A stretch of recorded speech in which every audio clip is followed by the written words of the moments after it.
All right, so we're going to continue Tehilim Perek Yud, the second half of chapter 10. It's a small portion. Some of the ideas you probably heard already from before. David HaMelech repeats many of the concepts throughout Tehilim. After all, this is also a prayer book, in a sense. Concentrated prayer. The reason why we say Tehilim is because it has a certain koach, it has a certain power. The words are divinely inspired, and there's a tremendous concentration here. The words are concise, the prayers are concentrated, and very much directed with tremendous amount of kavanah, tremendous amount of intent and purpose on the part of David, and of course on the part of whoever says it. As we will see today, the kavanah, the intent, the sincerity will make a big difference. So even though one can pray and choose his own words, and rabbis do encourage us to do that occasionally, to meditate, to take some time off, and to speak to Hashem as though we would be speaking to our friend or to our father in our own words. Not everybody is so fluent, not everyone can compose, can put together words, not everyone can take his thoughts or his feelings and put them into words. And that is why the rabbis did us a big favor in putting together the Sidur, which means organized. Not only organized in what time of the day we should say a prayer, but also organized the words, the main requests that one should, or one most likely has, whether it's a livelihood or health, marriage, and if somebody's having some other problem too. There's all kinds of prayers. So Tehilim is of course a lot more extensive. It's longer than the regular prayer book, and some people have the custom of reading a portion of it every day, and it's very good. As we've explained in the past, it has certain segulot, certain metaphysical powers of protection, and since it is a form of prayer, it also can be very, very helpful. When somebody is very sick, or as we're going to see, every chapter has its own remedy or segula for certain remedies that could be helpful. So a lot of the words that are being said here, even though he may repeat himself, nonetheless, when they're all put together in a particular chapter in the Perek, they stand out as a very, very powerful, concentrated prayer geared towards usually one area of life, or one particular issue, one particular problem, which of course partially has to do with experiences that David HaMelech had himself. And in general, David HaMelech addresses many of our doubts and teaches us, along, as he says the word, teaches us various concepts in Judaism, important perspectives, outlook, correct outlook on how to deal with all kinds of issues, how to make sense of it, and what to do about it. And one of the things we can do about it is pray. When you don't have any control, we should not never underestimate the koach of prayer. As many of you already know, when somebody is very, very sick, what is done? They say Tehilim for him. Why? Obviously because this is concentrated. And when you take something that's concentrated, it obviously makes more of an impression upstairs. Nonetheless, even though it is concentrated, it's important that we understand the words we're saying, because that will help us with the kavanah, with having the proper intent in saying those words, so that we mean what we say. We don't just utter the words. Pasuk Yud Aleph says, Amar belibo, shachach el. David HaMelech is continuing with describing the mindset of the wicked. People who are not interested in religion, people who are interested in abusing others, taking advantage of others, thieves, corrupt individuals, all kinds of problem people, let's call them. Elements in society that have existed from the beginning of history, and they'll always be around. As long as there is a yetzer hara, an evil inclination, there will be people who will be tempted to do all kinds of things that are not compatible with the Torah, of course. The evil inclination that basically drives a person to do things that are not good. And we call him Rashaim because the Rasha basically does not want to have the yoke of heaven on him. He does not want to commit himself to the lifestyle of the Torah, or one that involves honesty, integrity, being kind and considerate towards others, and sensitive, and so forth. He is completely on the other side. Now, even though everyone has a Yetzer Hara, it's not always very, very pronounced, because deep down we all sense that the Yetzer HaTov that we also have, the good inclination, is telling us to do different. So how do you ever get somebody who's a complete Rasha, since everyone has a Yetzer HaTov too? Well, that happens over time. Nobody's born a Rasha. Nobody's born a Tzaddik. So what happens over time is when a Rasha, or an individual, is led, or allows himself to be led by the evil inclination, so those habits become second nature. And as we've explained, he becomes a slave, he becomes addicted. The best way to understand the Rasha's Yetzer Hara is addiction. And we know what addiction is. I mean, unfortunately, we see people who are addicted to alcohol, addicted to drugs, addicted to laziness. I mean, laziness is a form of addiction, in a sense, if he doesn't do anything about it. And when you don't do anything about it, it's going to be almost a lost cause, a lost case. A Rasha, depending on what his problem really is, could be a very difficult individual, not only in his behavior, but in trying to bring him back. One of the only things that can really help him at that point is, as we say in Hebrew, zbang vegamaru. In other words, either he gets a tremendous clap, as we say in Yiddish, he gets hit over the head. He's humbled. Because he's arrogant, if he gets humbled, he may start thinking differently. But as long as he's not humbled in any way, he thinks everything is okay with him, he's getting away with it, he may just continue on that way.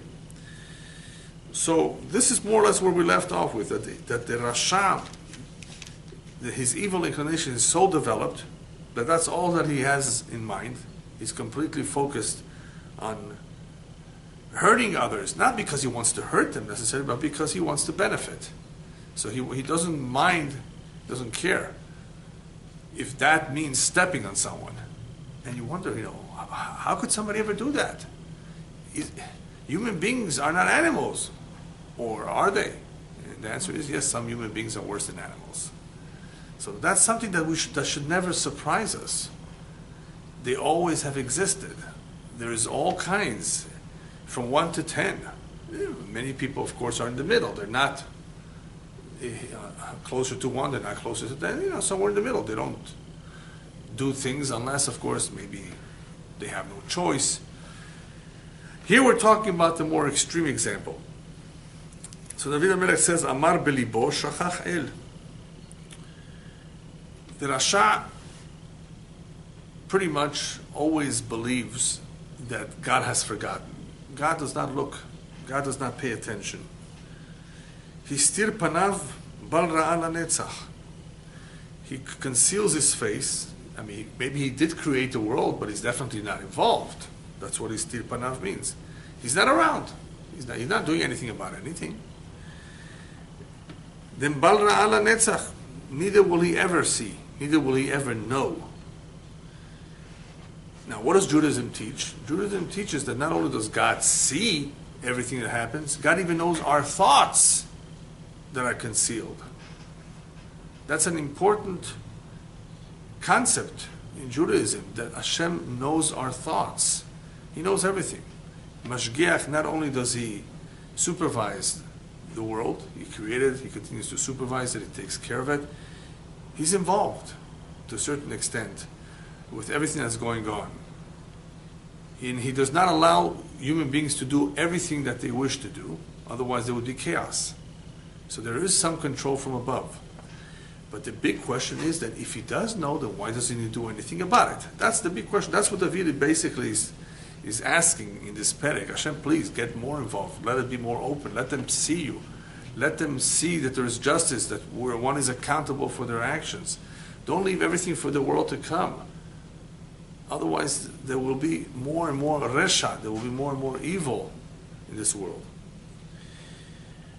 Now, don't think that this is just individuals who think like that Hashem does not see. Christianity, or at least the Vatican, their belief was, based on their scriptures, based on their understanding, that the Jews were banished forever from Israel. That's it. They're exiled. They're scattered all over the world. God has abandoned them. God is upset at them. And what it was their philosophy? The Jews are not coming back to Israel. That's it. It's finished. What happened in 1948? They had a big problem. The Jews came back. And you begin to understand now why on the political scene they're against the state of Israel. Because this contradicts their dogma. You're not supposed to be coming back, according to what they said. Okay, so what did they say?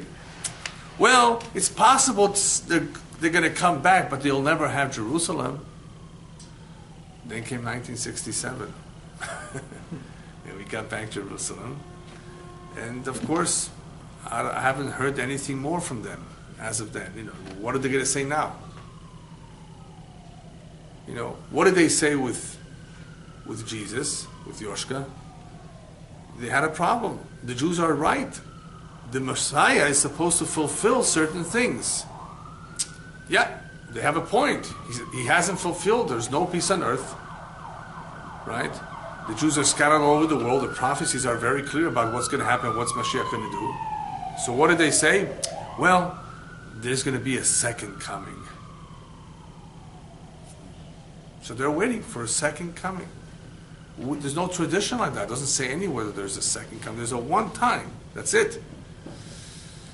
So they force the scriptures to interpret it according to how it fits in with what they say. Otherwise, it's a problem. Here the Jews are coming back. Exactly like the prophet said. They're still around. They're coming back. They're getting Yerushalayim. Now what? You said that they were punished. You said that they were banished. So this is the same idea. Where sometimes people, all kinds of people, they just don't look at the reality. They don't see that they're clearly mistaken, that their beliefs were wrong to begin with. You have proof, clear proof, that this is not right. It can't be right. The two cannot be right. One of them is right, the other one is wrong. So guess what happens then? When one camp continuously, generation after generation, because of their practice and beliefs, continues to survive, and it's completely opposite to what this other camp believes, it poses a problem to them, because they say, well, how can we convince the world that we are right if these guys who are saying the exact opposite from us are still around, still strong, don't give up in their beliefs? So it's a big problem for them. So therefore they have to completely, I forget the exact word for it, make it not legitimate, delegitimize, right?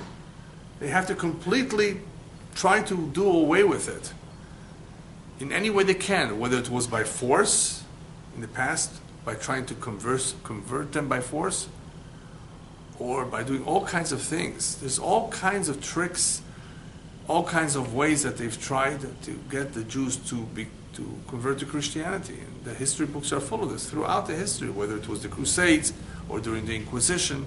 It poses a problem. The two can't be true. Right? So what do?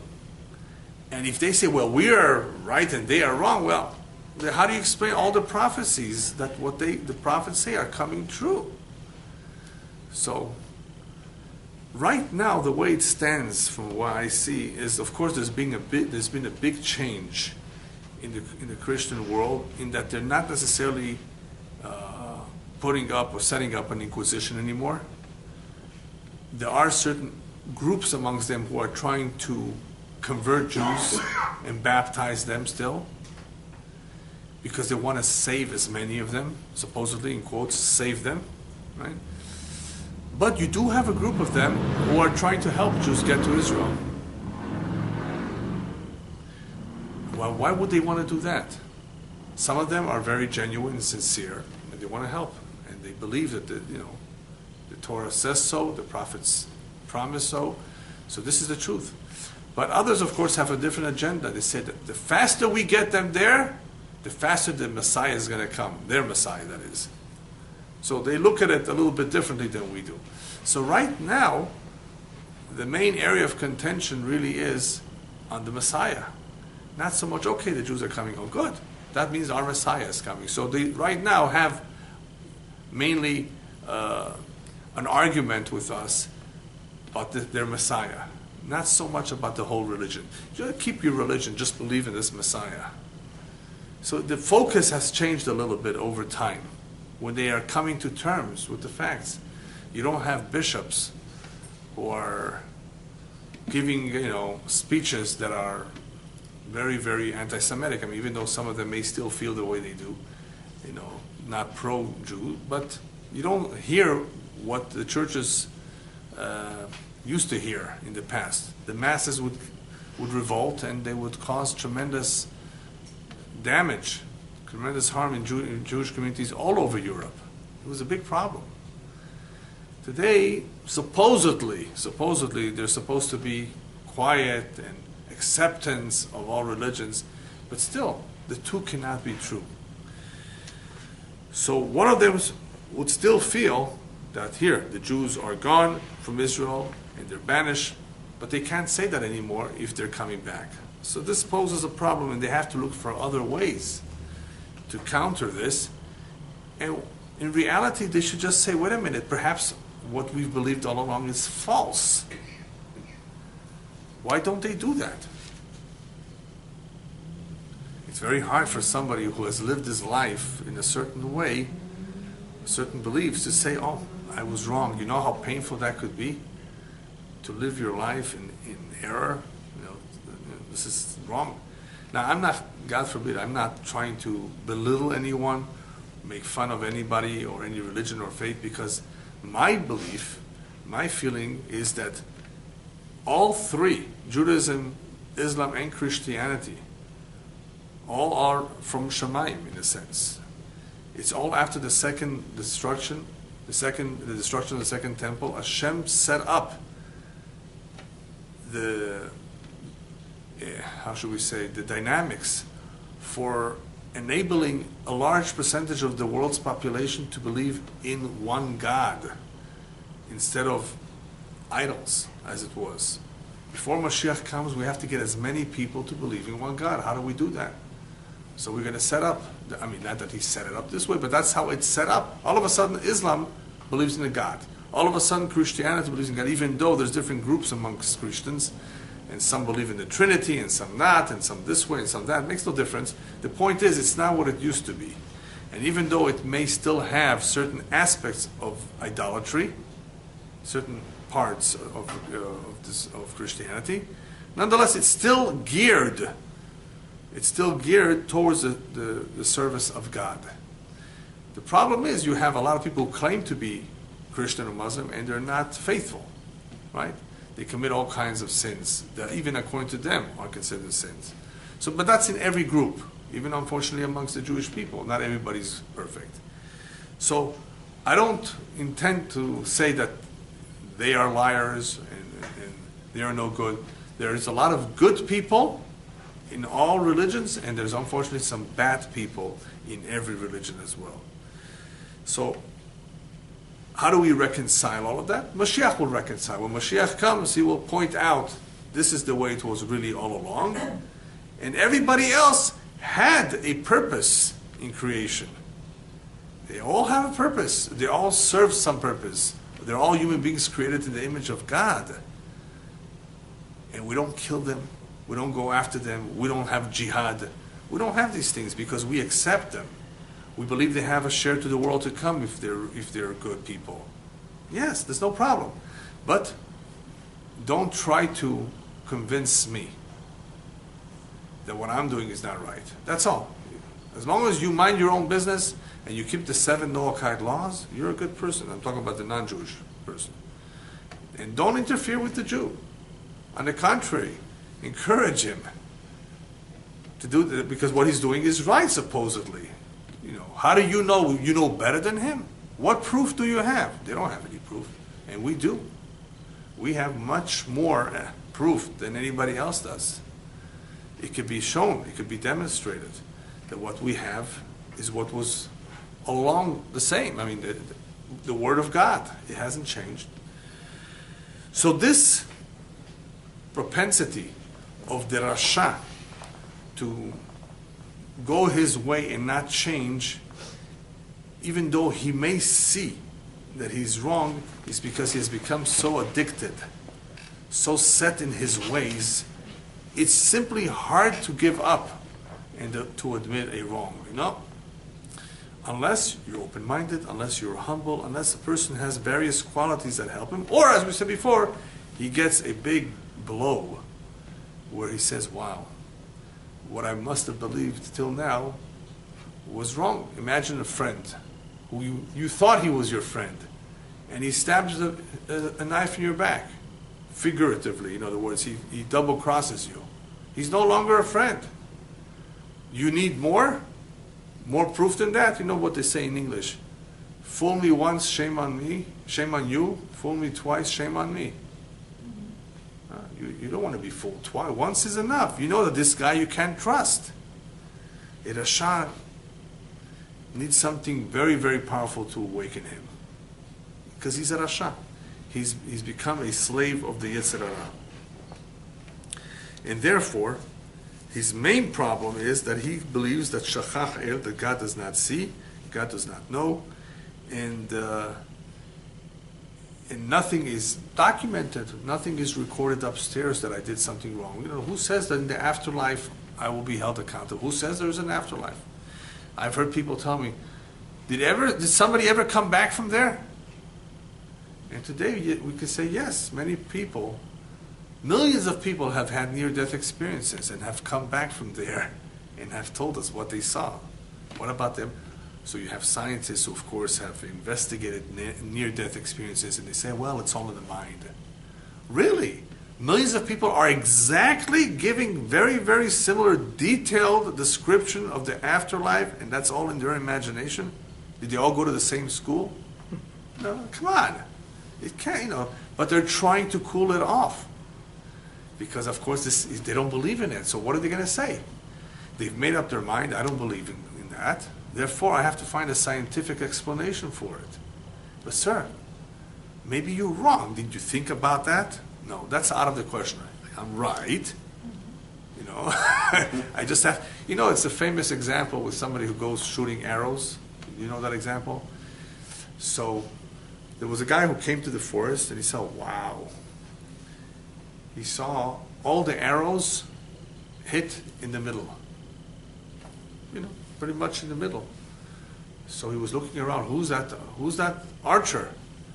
And he finds the archer, says, how did you do it? He says, I shot and then I made the circles. I shot and then I made the circles. And that's exactly what they're doing. Right? You know, this is what we believe in. And now we've got to make the circles to fit it in with that. But you're wrong. Maybe you're wrong. So it's not, when we talk about Rasha, don't only think about the one who's crooked, wicked, evil. One who simply does not believe in a God, and as a result of that non-belief, he goes ahead and believes all kinds of things, including that our deeds are not ever recorded and we're not held accountable. So the Chafetz Chaim gave this mashal for people who have a problem in this area. He says, we are today witnesses, he said, in the 20th century to all kinds of inventions. Telephones, record player, cassette. Even though he did not see back then all these inventions, but they were coming out. There's already film. There was already film in his time. I mean, he passed away in 1933, so he already saw things, even airplanes and cars. And he says, you can learn a lot from this, a lot of musar from all these inventions.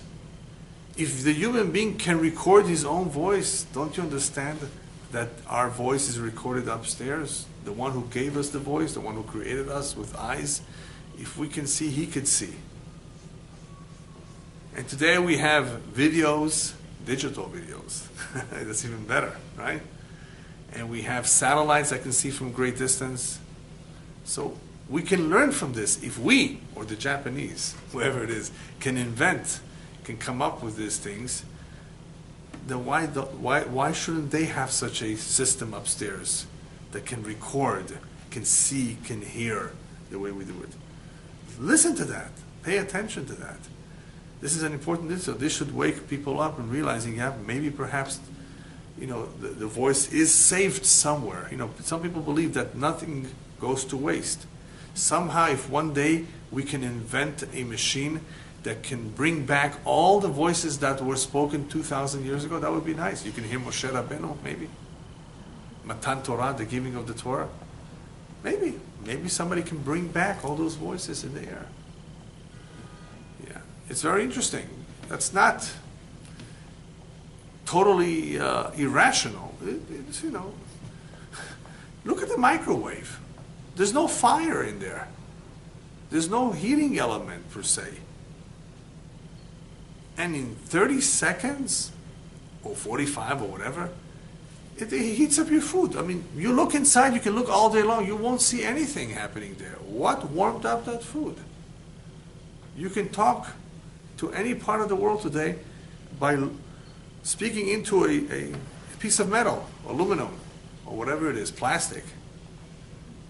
And somebody in the other end of the world will be able to see you and speak to you. I mean, what's going on, right?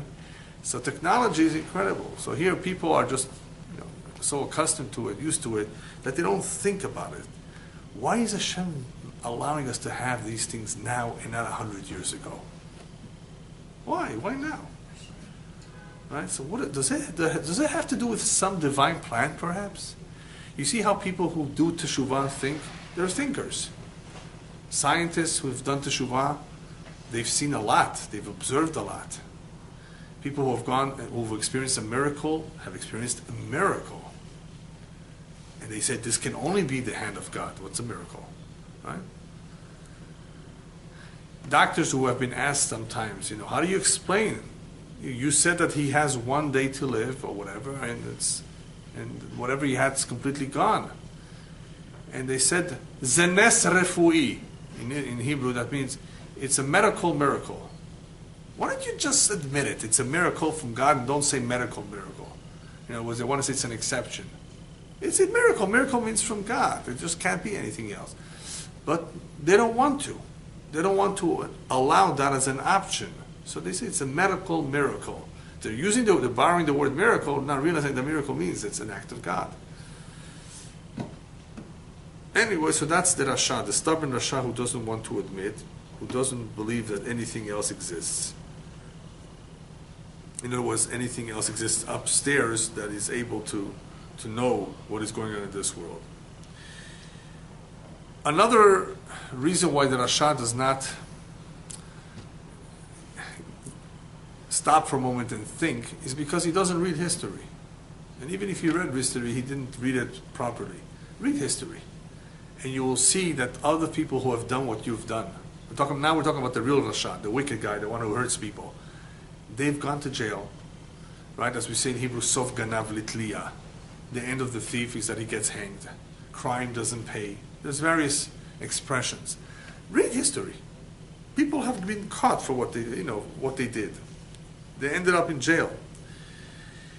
But they don't learn from the mistake of others, and what happens as a result of that is that they repeat the same mistakes. So this Rasha also has a very narrow view. Doesn't see the long term. Chacham ro'eh et hanolad, as rabbis tell us. A Chacham sees the outcome, the consequences, the possible consequences of his actions. But a Rasha doesn't think so far. He wants to benefit at this moment. As the Yetzer Hara tells him, listen, God pays with a post-dated check and I pay cash. Now, I pay you now, you benefit, you enjoy life now. He's going to pay you with a post-dated check. You get your reward in the world to come 120 years from now. I pay now. So that's what the Rasha sees. The Rasha just sees the immediate benefit that he has, the money that he's going to grab, right?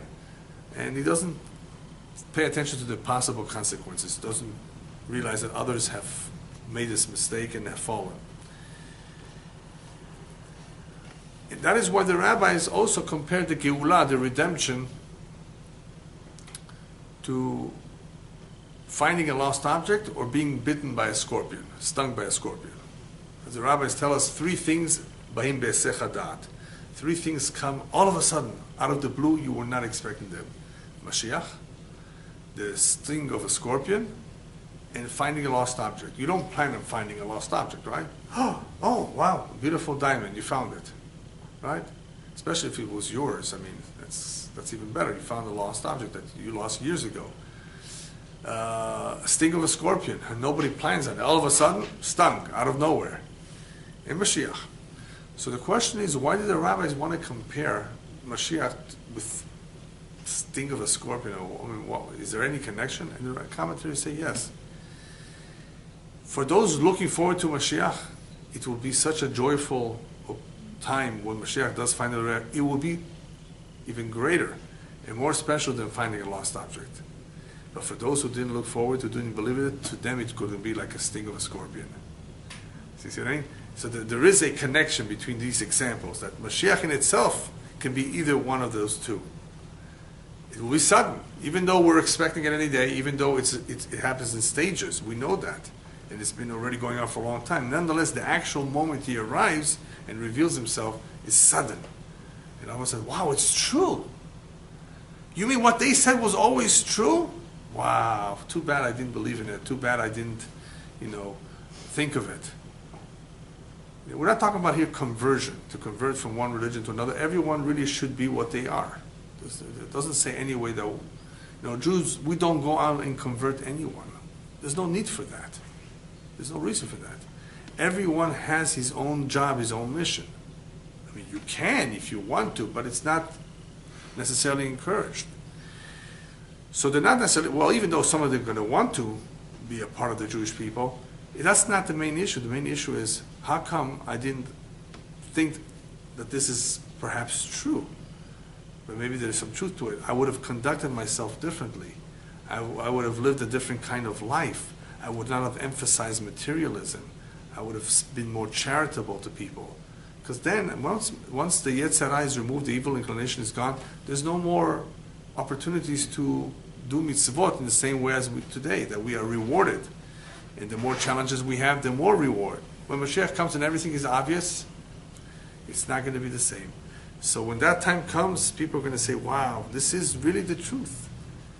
And whoever pays attention to the prophecies, not to the newspaper so much, but to the prophecies, says, well, wait a minute, I'm living today at a time that this is happening. Had you been living in Isfahan 180 years ago, or 200 years ago, when Isfahan was the capital, before Tehran, right? 400 years ago, yeah. And you would be learning the prophecies. And you're saying, wow, one of these days there's going to be millions of Jews in Israel. Well, I hope my grandchildren see it, you would say. Great-grandchildren. But you would never think that this is happening right away. Because back then, there was more donkeys and camels there. The Jews. I mean, who wanted to go there? There were very few Jews there. There were, but very few. Today? If you've only been there, you know what I'm talking about. What are you? Over 6 million. The land is being developed. The land is blooming. The desert is blooming. What is that? Oh, it just happened. It can't be. The prophet said it's going to happen. So had somebody taken out that book and learned from it, he would have seen, wait a minute, God has a plan here. Everything is by design. Nothing is just happens. And where is this God? Then why does God allow these terrible things to happen too? Is it the same God that is promising that this will happen? Then why is there a Holocaust? Oh, you have good questions. Continue on reading. Learn Sefer Devarim, learn Parshat Azinu, Parshat Vayelech. He tells you some of the answers to those questions. So if people would learn, and they would be honest, sincere, open-minded, they'd get answers to almost any question they want. Almost any question they want. A Rasha is so far from this. A Rasha is going to pick up a book. A Rasha doesn't want to hear, doesn't want to be convinced. I've already made up my mind. Don't confuse me with the facts. Have you heard that one? I've already made up my mind. If you recall, there's a Navi that says like this, Hatishkach isha ula. Is it possible for a woman to forget her baby, to abandon her baby? So the Navi says, Gam ele tishkachna.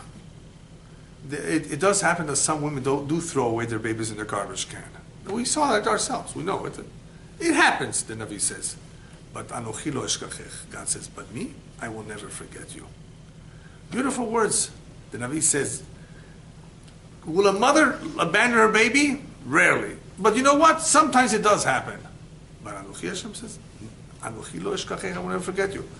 So how could the church come and say, no, you're abandoned, you've been banished, and that's it? Wait a minute, there's so many other prophecies that don't say that. They say the exact opposite. No, we're going to look at this one.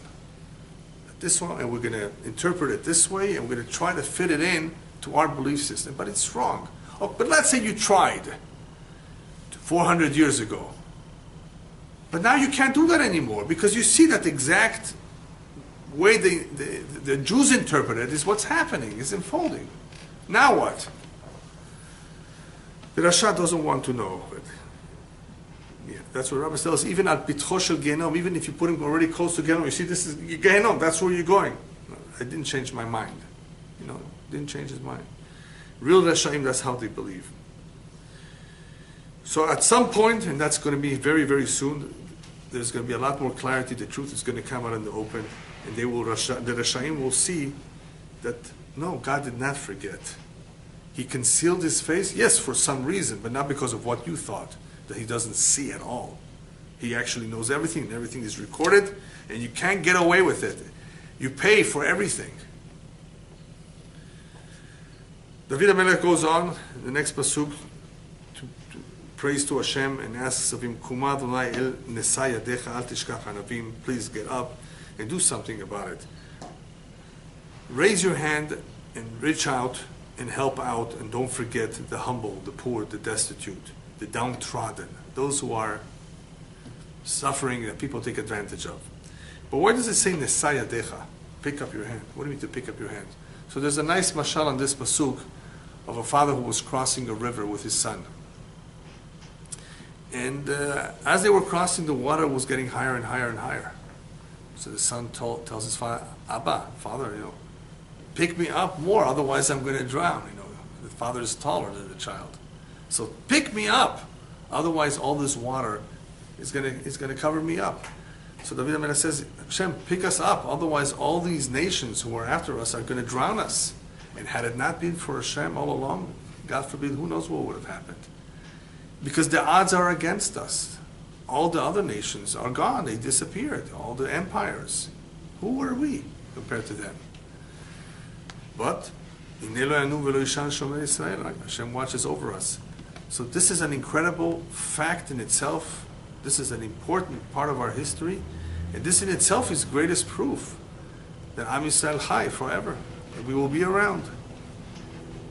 And some people and some authors and some non-Jewish scholars are very, very clear about that. In other words, they have no doubt about it. They say it's so obvious. Can't you see? And they talk about it. They've written about it. A whole bunch of them, scholars and all kinds of researchers who say, wait a minute, I don't understand. Why are they around and nobody else is? What's so special about them? Yeah. Now, of course, some of them want to give scientific explanations. It must be the Jewish brain. It must be their IQ. It must be their survival instinct. No, there are people who are going to try to not put God into the picture. But a person who's open-minded, it's so obvious because it coincides, the facts coincide with the Torah, what the Torah says. Right? That there will be a Holocaust, God forbid, if you don't behave yourself. That you will be exiled if you don't do the right things. But in the end of days, you're going to come back. Well, we're in the end of days.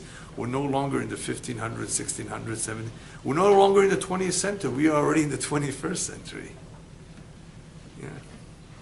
So this is a completely different time in history. Think about it. Try to think of how your great-great-grandparents lived and how you are living. They didn't have a jacuzzi.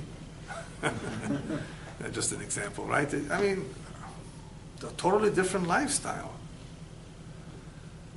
Just think about it. You get on a car, you don't get into a cart of donkeys or camels. I mean, and you travel down the freeway at 65, 70 miles an hour, or more if you're speeding, and you get to your destination in a few minutes, half an hour, whatever. And to do that same thing years ago would have taken who knows how many days. And here we just get into our car and we make believe we don't, nothing happened, nothing changed. But so much has changed. And this is all in preparation of Mashiach. All of this. So I gave you this example because I wanted to share with you how if an individual begins to think, to reflect about life, he says, but wait a minute, what's going on?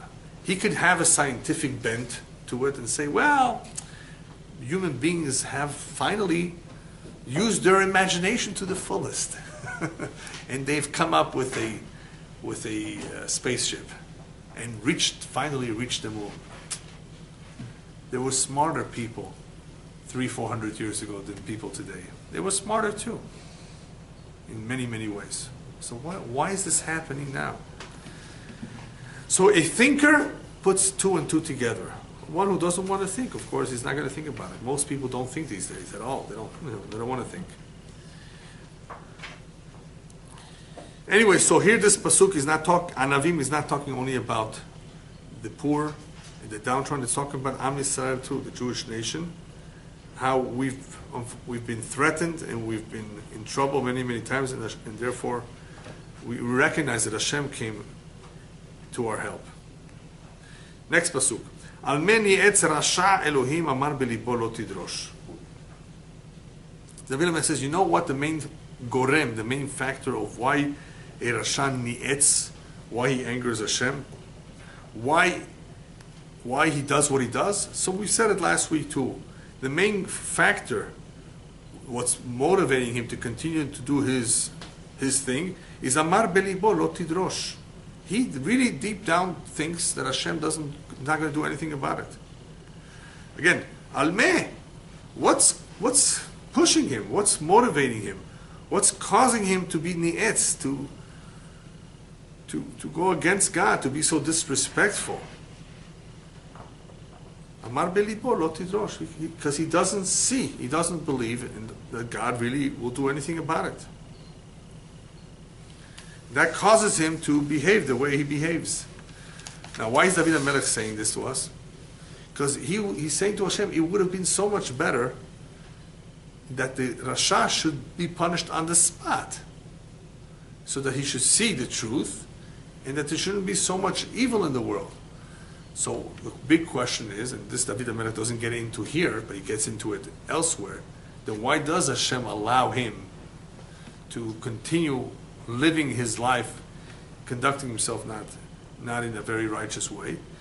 Because, number one, Hashem does not want to interfere with free will. Second of all, Hashem has a lot of patience. Hashem does want the Hashem to do teshuvah, on their own, of course, if at all possible. In the meantime, the rabbis tell us, if a Rasha commits a big wrong, Hashem is not going to change the world because of his wrong. As the Gemara tells us, Tipshim shekilkelu atidim latet et adin. The fools who caused all kinds of harm, who damaged this world, they will have to give an accounting, a reckoning for what they did. But Hashem is not going to change the world. What's the example to this? An example is adultery. A man goes and he's involved with a married woman, and a child is born of this married woman. What's the status of the child? He's a mamzer. He's a bastard.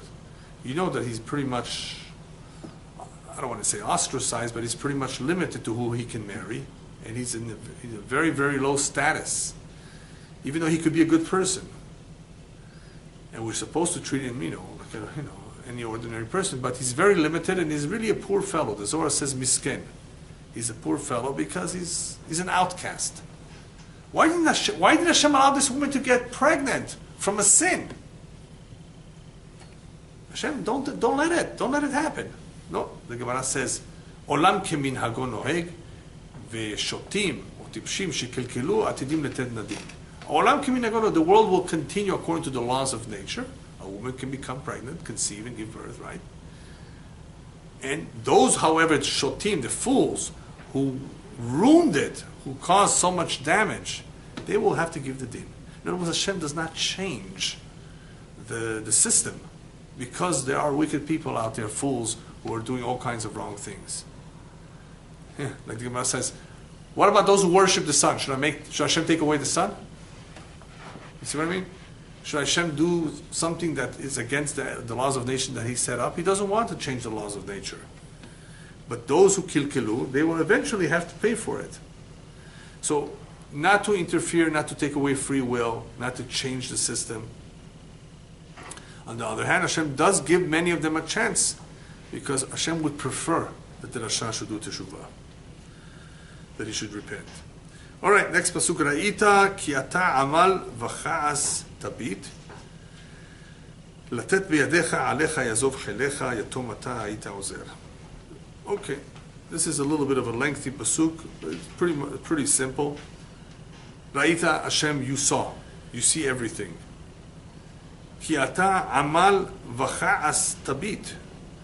You do observe all the time all the wrongs and all the things that anger you. You do see them. Latet. In other words, you want to give. Biyadecha alecha ya'azov chelecha. And it's in your hands that those who are chelecha, those who are downtrodden, those who cannot take care of themselves, they rely on you. Especially yatom, ataita ozer, especially the orphans you used to help. So here David Melech is repeating the points that he's made before, that Hashem is aware of all the thoughts, He sees everything.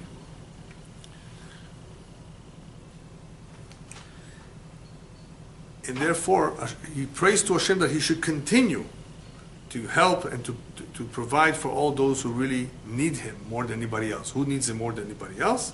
The orphans, those who are destitute, those who have nobody to support them. And now he comes to a very important request. He says, "Shevor zero arasha, v'rat tidrosh risho bal timtza." Hashem, please break the arm of the Rasha. The arm here means the strength, the power of the Rasha. Break it. And what will happen when you break him? This evil, this Ra, tidrosh risho bal timtza, it will cease to be. There will be no more evil coming from this Ra. Bal timtza, there will be nothing to find, no inequity in in anyone, because you've broken the Rasha. What does broken the Rasha mean? Rabbis tell us in the Gemara that this pasuk is especially talking about those who monopolize and overcharge, take advantage of a situation where there's not a lot of something, and they raise the prices. It's called in Hebrew le'afki'a et hasha'ar. Le'afki'a et hashar, to let loose the price. No controls. Everywhere in the world, sometimes people take advantage of this. During hurricanes, you want milk? $10 a bottle. Yeah. Why? Well, this is, everybody needs right now, and this, you think this just happened at the time of war or hurricane? Also during the holidays, some companies raise the prices of all food. Pesach? Same cheese. Exact same thing you had a whole year. Now it costs you double. Or if not double, a little bit more. Why? Oh, it's for Pesach. There's more. It's a lie. Now, sometimes it could be that the ingredients are different. Yes, for sure. And maybe it's more expensive to make something out of eggs and potato starch, right, than to make it out of flour. I don't think it should. I need to ask my wife, and I need to ask the women here. I want a good chocolate cake, right? Okay? And the regular ingredients are flour maybe margarine, right? Eggs, right? Vanilla a little bit. What else? Sugar, right? Chocolate is expensive. Okay, good. Now let's make it for Pesach. Potato starch or some other ingredient that's kosher for Pesach. It's not more expensive. Why should it be more expensive? See? So some people don't care. Holidays is a time to make money. That's when I make my money. Yeah, but poor people, they have to spend so much. Meat. Everything's more expensive. Have you ever seen kosher toilet paper? No. Somebody wanted to put a stamp that it's kosher. So he wants to charge money for that. Does it need it? Does toilet paper need it? Why? It's called money hungry. Money? People love it. It's an idol. I thought idols, they don't exist anymore. There is one left. It's called money. Dollars, euros, 2 months. Yeah. It's the same thing. People love it. Yeah. So Shevor Zeror Rasha, Hashem, please break his back. Here it doesn't mean back. Break his arm. Break his source of power. Don't allow him to monopolize the situation where he can charge the prices that he wants. So this pasuk is especially talking about people who use their power to control others, take advantage. Now, who does he mainly do this to? Who's the main victim of this zra, of this arm of the Rasha? The poor. The rich. Don't mind paying another couple dollars for it. Oh, we forgot about the gas companies. Now raise the price of gas, and they start giving you all kinds of excuses, and they're all excuses usually. Why? Right? It's a summer season. There's demand, but you have the amount to supply that demand. You're not running out of it. You can always order more. So it's the way that they can make more money. All kinds of excuses. What happened to the idea of helping people? It would be such a help for the economy if they reduced gas to $1.50 a gallon. More people would travel by car and by plane, right? So what's going to happen? The government won't want this because the government makes money from higher dollars because they get taxes from it. You see what I mean? So they're all into this. Oh, no. This is going to hurt us if you lower the price of gas too. So there's a lot of corrupt thinking here, that it's not in favor of the customer. So it's a very difficult situation to ever win, because there's no truth.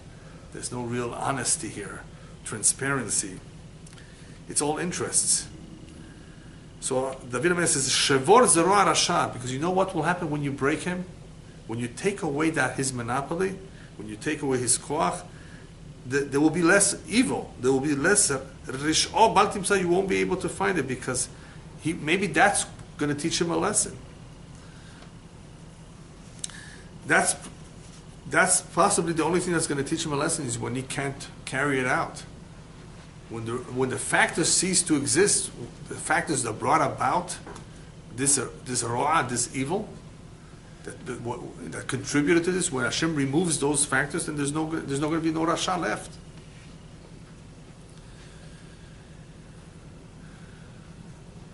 And what really happens in real life is that sometimes the government authorities do catch what we call a big fish. The guy who's been, I don't want to mention names of people, but you all know them. Pyramids. Took millions of dollars from people and gave, of course, and promised them 14-15% interest. Now, what happened here? The two made mistakes. The one who was putting the bait, the Rasha, the crook, the con artist, and the victims. What mistake did the victims make? The famous law, the famous rule. If anything sounds too good to be true, what's the continuation? It probably is. It probably is. It probably is true. No. If it's too good to be true, Right.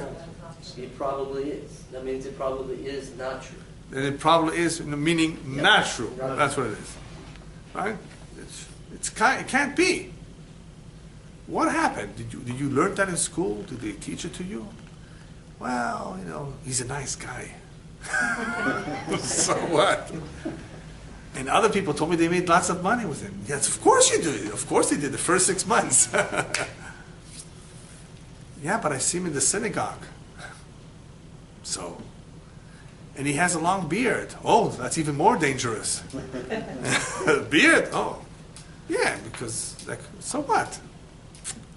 Okay, so that's their mistake. What's his mistake? What did he think? Even though it's not really a mistake, he knew all along that this is wrong. His mistake was thinking that he was not going to be caught, that he'll be able to pull it off. For how long? So what happens? The government eventually catches up. So they catch this guy, put him away in jail for the rest of his life, take away all his money. You think it's over? You would think. This is exactly what the David HaMelech is asking for. Shevor zero arasha.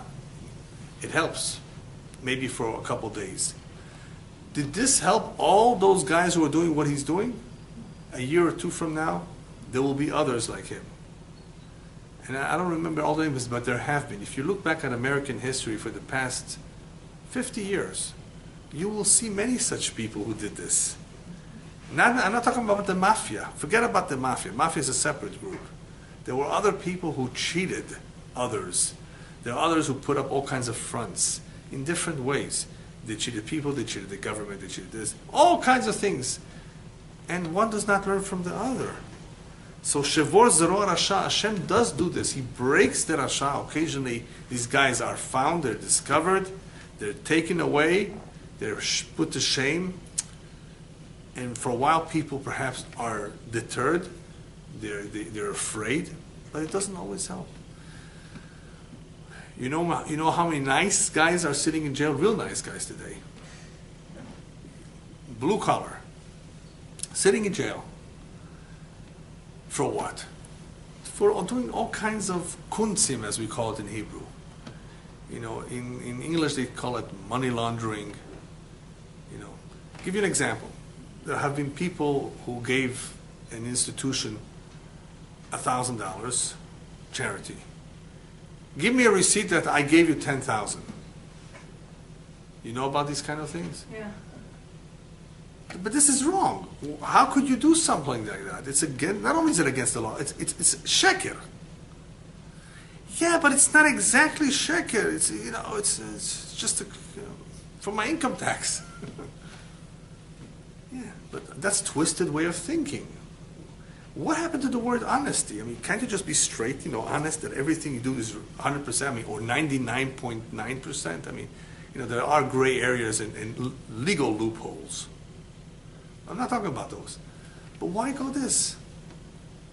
There was a guy in this community who was very, very wealthy and who went to jail for one of these silly things, but he's very, very wealthy.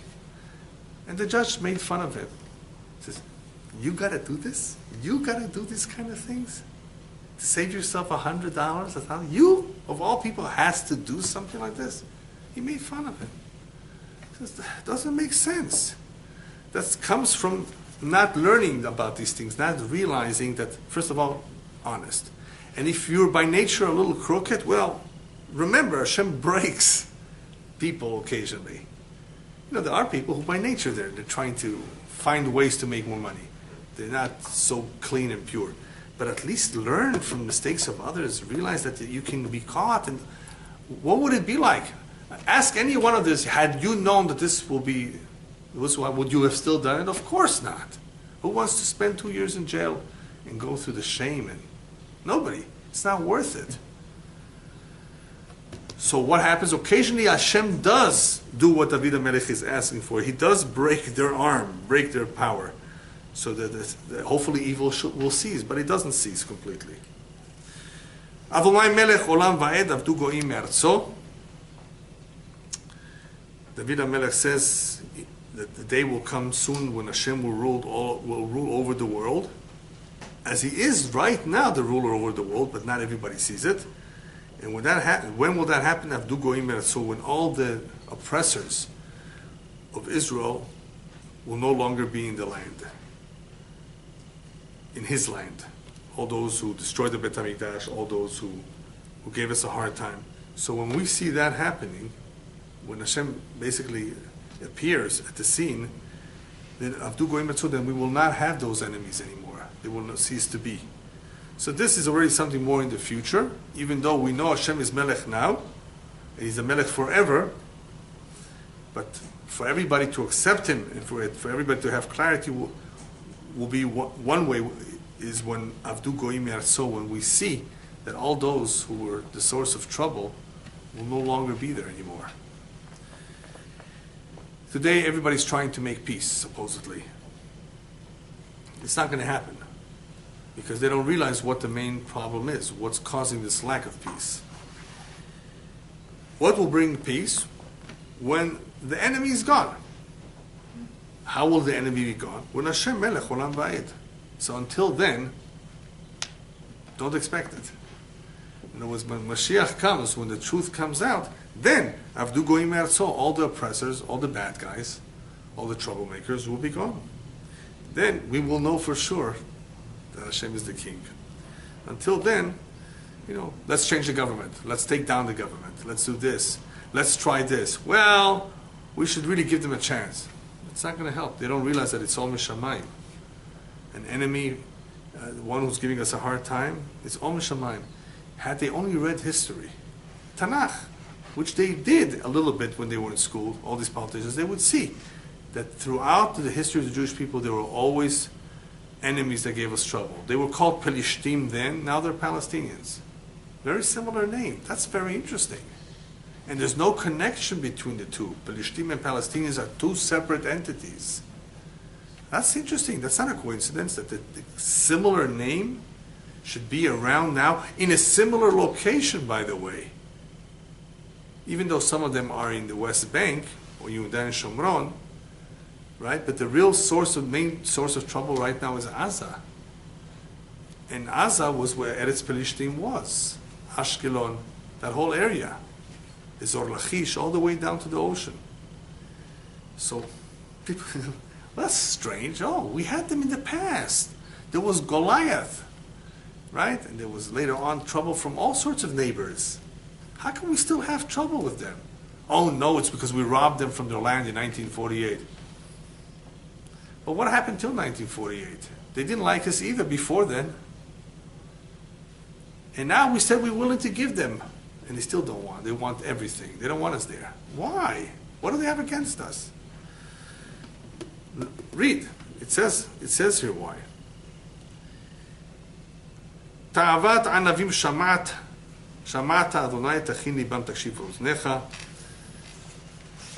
The last two pesukim of the Perek is another important area that David HaMelech wants to emphasize, and that is about kavanah in tefillah.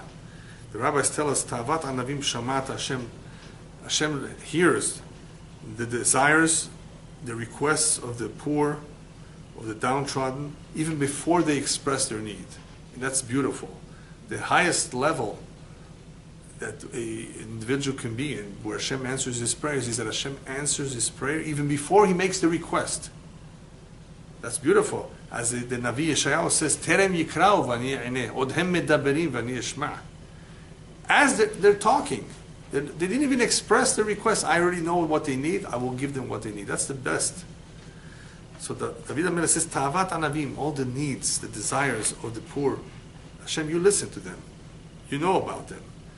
The problem is that you don't always grant them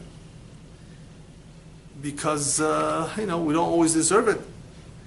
But it's not so much because of deserving, it's because not everyone has kavanah. Rabbis tell us that one of the keys to successful praying is to have proper kavanah, to in other words, to focus on what you're saying and to mean what you say. Then the tefillah has a better chance of getting to where it goes. So David HaMelech says, therefore Hashem, because all these people are so tired, busy, preoccupied with bills and issues, please, tachin libam, you help their heart. Straighten out their heart so they should be able to focus. takshiv oznecha, so that you should be able to hear what they have to say. Hashem help him out. Kavanah, the rabbis tell us here, the whole key of Shamata Hashem here, the ta'ava, the needs, the desire of the poor. They're poor, they cry, is tachin libam. In other words, that they should have kavanah. So the problem is that kavanah is not easy. We start praying and all of a sudden we start thinking about this, start thinking about that, we lose track, we're distracted. So the Chafetz Chaim was once asked, Rabbi, what should I do? The Yetzer Hara comes to me in the middle of the prayer and he distracts me and he takes me, chotef minute, kol ha-tfilot, kol ha-kavanot. He doesn't allow me to focus. What should I do? So the Chafetz Chaim says, grab one. Try to grab one, any tefillah that you can. Shema kolenu, refainu, anyone, try and have kavanah in one, instead of trying to have kavanah all over the prayer. Try one. He says, I'll give you a mashal. There was once an individual who was selling bagels. He had a post, where he sold bagels. That is how he made his living. One day the Russian army came to town. And they were hungry. And they took away all his bagels. So he came home empty-handed. He tells his wife, what can I do? The Russians took away all my money. Anyway, he sits down for dinner and he asks his wife, can you give me something to eat? Now she starts yelling at him. When he came home and told her about the story that he had with the Russians, she didn't yell at him, because poor fellow. But now he asks to eat, she starts yelling at him. Why are you asking for dinner? You should have brought home a bagel or two, and now you would have had something to eat. But they took it away from me. He says, when you see everybody taking, why didn't you take for yourself one, too? Everybody's taking, you take two. Everybody's grabbing, you should have grabbed two. Why just let him take everything? Grab, you should have grabbed one. You would have had something to eat now. Now you're asking me to eat? It's your fault you didn't grab. So the Chafetz Chaim says, when you see everybody's grabbing, when you see that the Yetzer Hara, the evil inclination, is grabbing all your tefillot, you grab one too. And at least you will have one. Yeah, one is better than nothing. A lot of people pray Shachrit. In 30 minutes they're finished. I assure you that it's without any kavanah.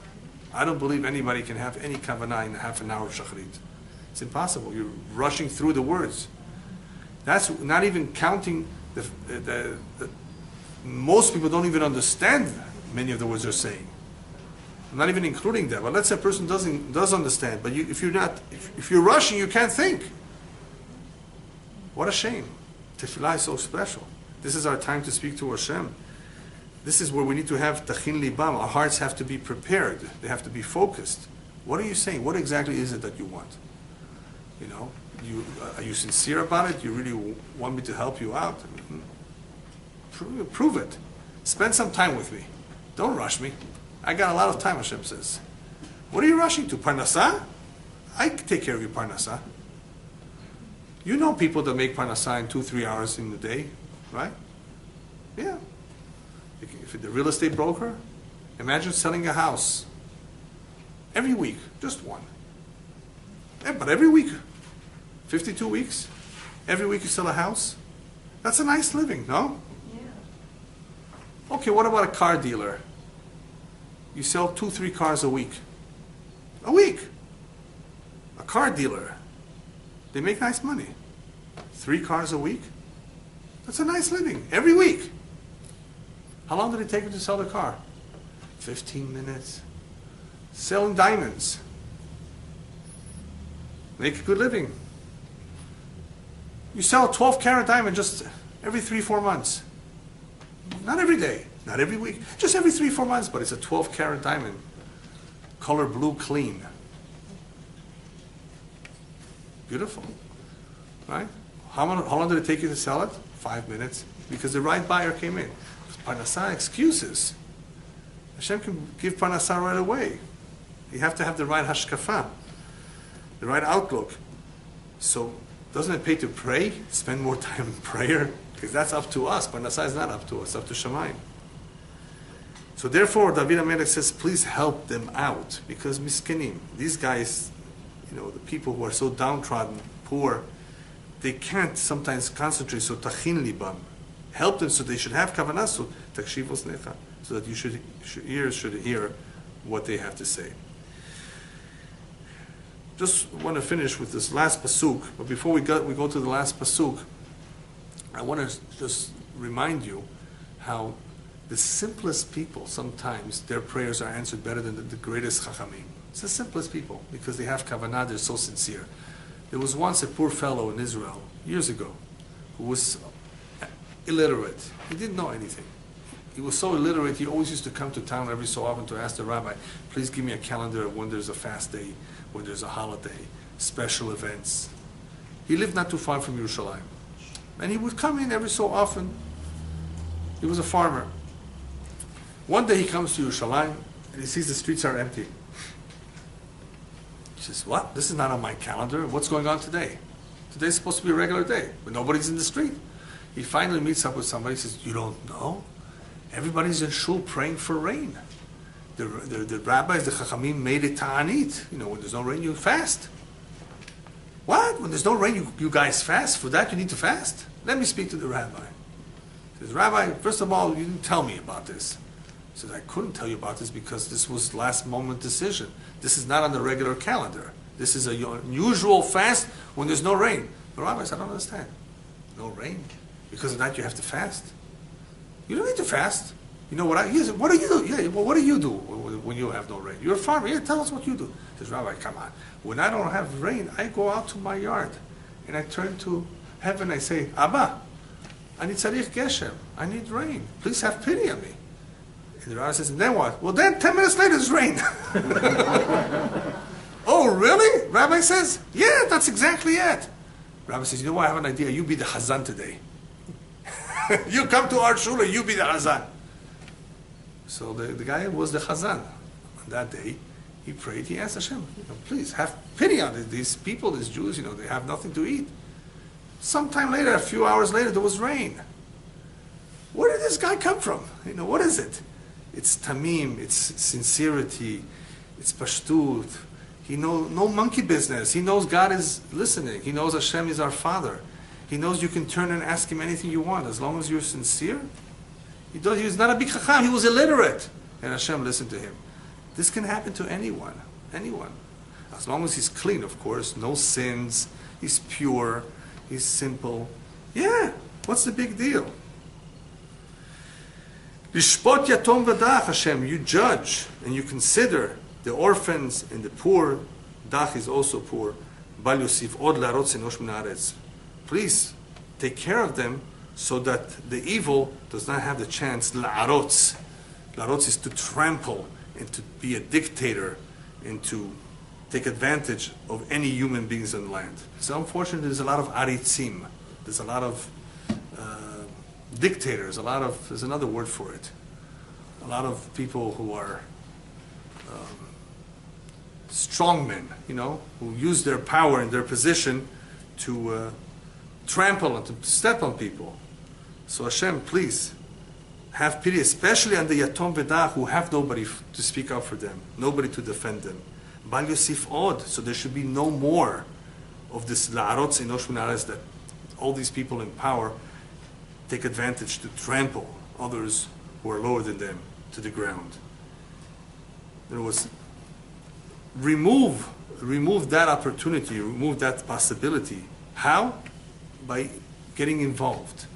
Now, of course, we already know why Hashem does not always get involved. But here the prayer is, nonetheless, for situations where it's beyond our control. We still have to pray. Hashem wants us to pray that there should be a stop to this. And many times it was the prayer that stopped the Gezerah, the terrible decree, from unfolding by this terrible dictator. Haman!